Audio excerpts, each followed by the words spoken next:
Terima kasih. Saya akan memperkenalkan nama saya Yepson Wakirkwa, NIM 202203104417. Ya, di sini saya akan menyampaikan pendapat saya. Di situ nomor 1, pengertian pemerintahan secara luas dan sempit.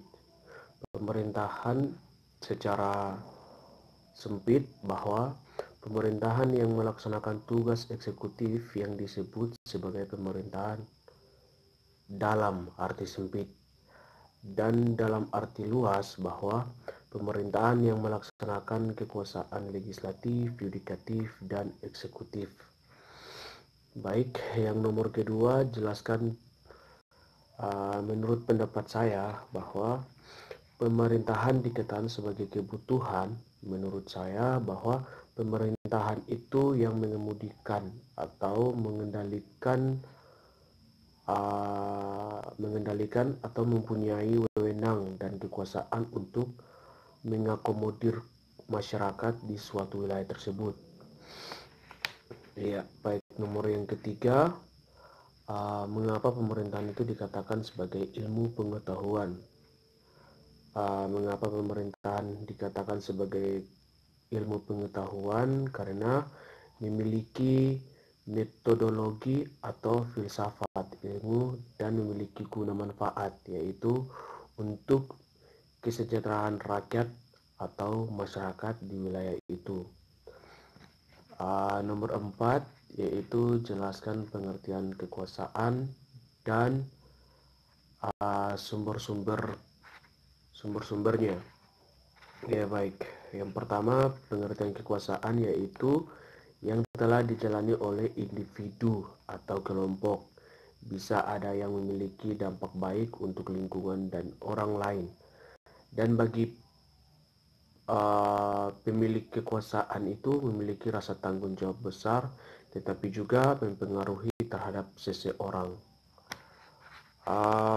Sumber-sumber kekuasaan yaitu yang pertama, sumber kekuasaan kedudukan. Pertama ini bisa berupa jabatan. Saat ini misalnya seseorang yang memiliki jabatan di suatu organisasi, memiliki pangkat yang tinggi di bidang kemiliteran. Dan kedua, sumber-sumber kekuasaan kekayaan. Yang kedua ini menunjukkan bahwa jika kekayaan yang dimiliki oleh seseorang bisa menunjukkan bahwa seseorang itu bisa berkuasa atau tidak. Jadi sepertinya seseorang kaya dapat menguasai seorang politikus. Sumber kekuasaan kepercayaan. Yang ini yang ketiga. Yang ketiga ini adalah kepercayaan atau tentang agama.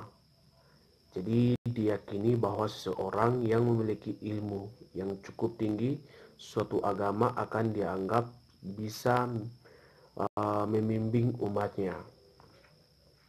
Oke, baik. Yang kelima, menurut saya bahwa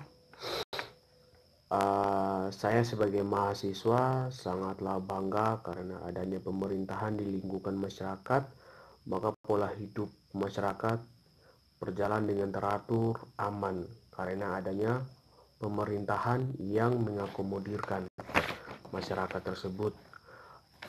Dan tujuan kenapa kita harus mempelajari ilmu pemerintahan, karena kami belajar agar lebih giat lagi dalam bertanggung jawab dalam suatu pemerintahan atau organisasi, tanggung jawab untuk menjalankan tugas-tugas dan tanggung jawab yang diberikan masyarakat atau kelompok yang dipercayakan kepada kita, agar menjadi pemimpin yang berprofesional dalam masyarakat untuk memimpin suatu kelompok atau masyarakat menjadi pemimpin yang baik.